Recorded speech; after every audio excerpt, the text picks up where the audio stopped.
The story begins long ago, when a warrior named Gregory from the Falcon Group traps a witch named Malin inside a chamber beneath a rock.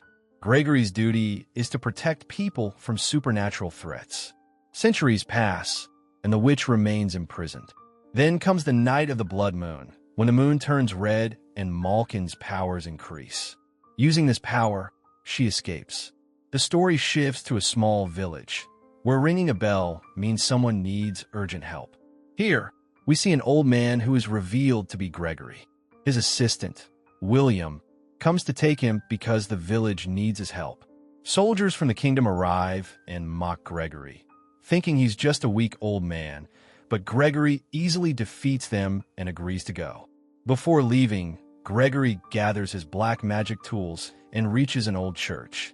Inside, he finds a young girl. Gregory realizes the girl is possessed by Malin, meaning the witch has already escaped. He uses his powers and forces Malin's spirit out of the child. Outside, Malin threatens Gregory and tries to escape by transforming into a dragon-like form. Since silver is her weakness, Gregory and William trap her using silver chains. But just before being locked inside the cage, Malin grabs William and pulls him in. She kills William, gaining more power. Knowing she's a threat to the world, Gregory sets the cage on fire. But after years of imprisonment, Mother Malin has become much stronger. She breaks free from the burning cage and escapes again. After this, the story moves to a nearby village, where a boy named Tyne lives with his family. For the past few days, Tyne has been having strange visions of spirits. He doesn't understand why this is happening to him. Sometime later, Master Gregory arrives and wants to take Tyne with him, because Tyne is that seventh son. Tyne wants to go with Master Gregory because he has already seen him many times in his visions. However, Tyne's mother does not want to believe. In the end, she agrees and gives him a protective amulet, meant to keep him safe from dark forces on the journey. Meanwhile, Malin returns to her castle after hundreds of years. The castle is completely ruined. Her sister Lizzie is also there, badly burned from Gregory's attack long ago. Malin has grown so powerful that she restores Lizzie's beauty in a single moment. She then transforms the ruins into a grand royal castle. Malin vows to take revenge on Gregory and begins rebuilding her scattered army. On the other side, Gregory and Tyne go to the market to buy supplies. There, villagers are dragging a young girl away to burn her, believing she is a witch. Tyne stops them and claims he is Master Gregory's assistant and can deal with the girl himself. The villagers agree and let her go. Tyne tries to learn more about the girl because he has seen her many times in his visions. However, she refuses to tell him anything about herself and asks him not to tell Gregory about their meeting. The story then shows the girl's home, which is actually Malin's royal castle. Her name is Alice. She is half witch and half human. Lizzie has sent her to secretly watch Gregory and Tyne. Malin is pleased with Alice and tells her to continue spying on them. Later, Gregory and Tyne travel through a dark, empty forest. The forest's illusions keep distracting Tyne. Soon, they encounter a terrifying creature, and Tyne panics. Gregory calms him down and explains that the creature is actually his friend. After this, Gregory takes Tyne to his home. At Gregory's home, Tyne notices a picture and realizes that Gregory is a member of the Falcon Group. Gregory tells him that he is the last surviving member of the group. The Falcon Group was the only order that fought not just dark spirits, but witches as well. Gregory wants to see if Tyne can fight witches, but Tyne is not very good at hunting. Disappointed, Gregory sends him to sleep. Late that night, Tyne hears a knock at the door. When he opens it, he finds a demon sent by Malin to kill both him and Gregory. Before the demon can attack Tyne, Gregory steps in and kills it. Gregory is upset to see that Tyne tried to run instead of fighting. He angrily turns away to leave. But suddenly, Tyne throws a sword that lands perfectly in the wall right in front of Gregory. This shows that Tyne is actually very skilled at aiming. Realizing this, Gregory begins to tell him about Malin. He explains that Malin is the queen of witches and extremely powerful. She was imprisoned for hundreds of years, but now she is free. She is gathering her army to destroy the world, including many dangerous demons they will have to face. Later that night, Tyne senses someone again. This time, it is not a demon, but Alice. She has come to get information about Gregory and his secret plans. Tyne doesn't realize this and tells her everything, including that Gregory and Tyne plan to attack Malkin's castle the next day. Alice, who has started to feel something for Tyne, warns him to stay away from the mission. Despite this, Tyne leaves with Gregory the next day to go to Malkin's castle. On the way, soldiers stop them and say the king needs Gregory's help. They have captured a powerful monster and locked it in a cage. Gregory agrees to go. At the king's place, Gregory sees the monster trapped inside a massive cage. It looks like a giant bear and has already killed several soldiers. Gregory throws silver ash on the creature, forcing it to reveal its true form. The monster's name is York, and the king orders him to be killed. Gregory and Tyne secure York in a cage. Gregory hands Tyne a torch and tells him to kill the monster. But Tyne cannot do it. In the end, Gregory kills York himself. After this, Gregory scolds Tyne, saying that if he cannot kill York, he will never be able to kill Malkin. Gregory refuses to take Tyne with him anymore and decides to go alone to kill Malkin. Seeing Tyne alone, Alice comes to him. From Tyne's words, she realizes that their ally York has been killed. By now, Alice has fallen in love with Tyne, and she doesn't want any harm to come to him. Tyne also has feelings for Alice. The two grow close and spend the night together. While sleeping, Tyne has another vision. He sees Malkin killing Gregory. Tyne understands that if he leaves Gregory alone, he will die. And if Malkin wins, the world will be destroyed. Realizing this, he sets out to find Gregory. After traveling some distance, Tyne finds Gregory, who is already waiting for him. Gregory knows that Tyne has fallen in love with a witch. Gregory then tells him a story.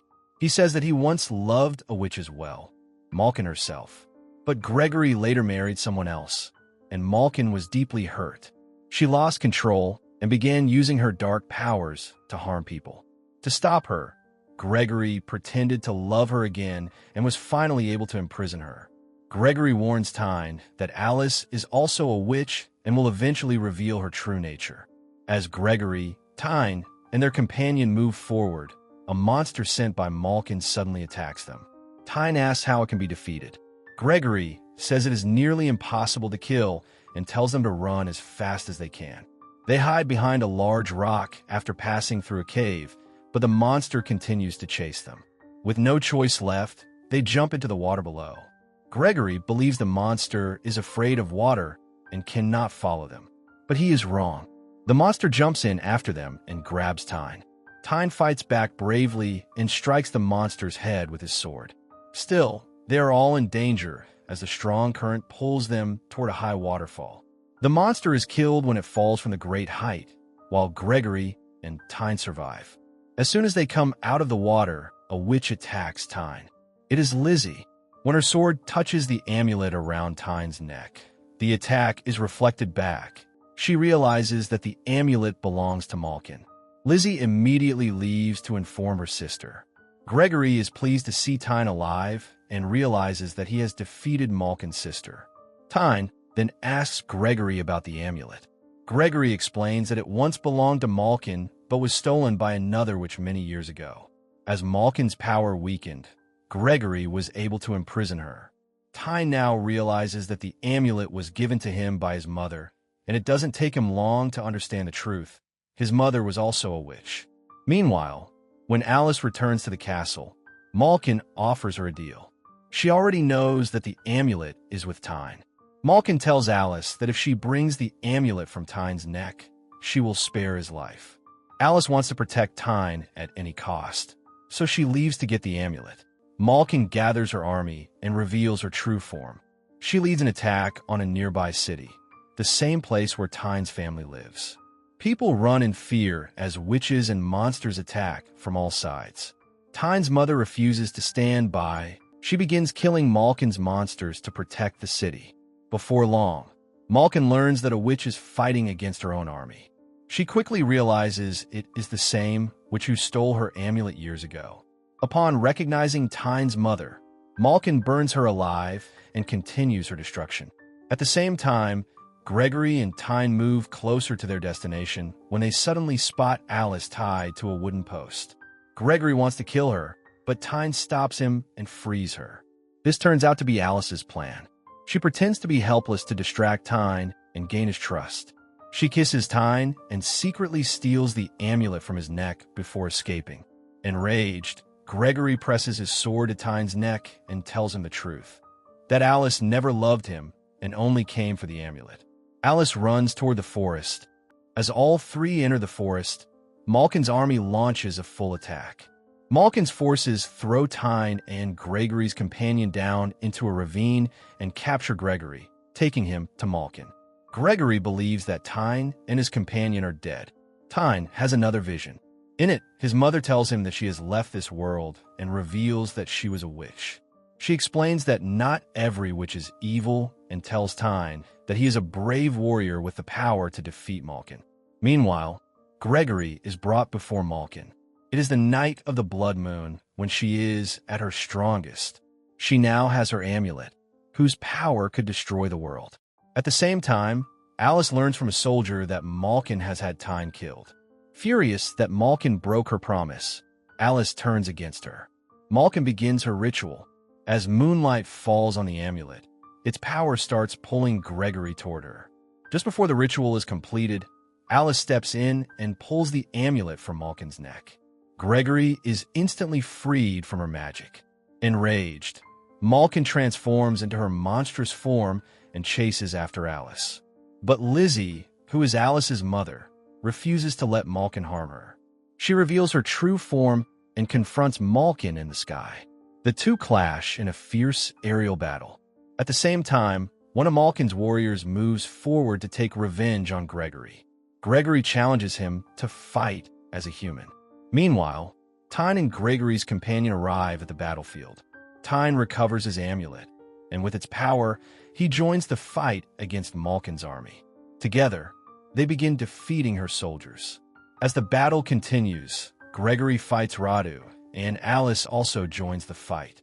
Malkin tries to kill Alice, but Lizzie steps in and keeps her occupied. Furious at her sister's betrayal, Malkin fights Lizzie in the sky. Below, Gregory defeats Radu. Alice is still in danger, but Tyne manages to save her. The two sisters fall toward the ground at high speed. Lizzie begs Malkin to spare Alice, but in front of Alice's eyes, Malkin kills Lizzie. By now, Malkin's army has been destroyed, and her amulet is no longer with her. In her final moments, Malkin remembers the time she once shared with Gregory. She still cannot forgive his betrayal. As Gregory approaches her, she grabs him. At that moment, Tyne strikes Malkin with his sword, killing her and setting her entire kingdom on fire. Later, Alice comes to see Tyne and says goodbye. When Tyne asks Gregory to leave with him, Gregory tells him that he is now a warrior.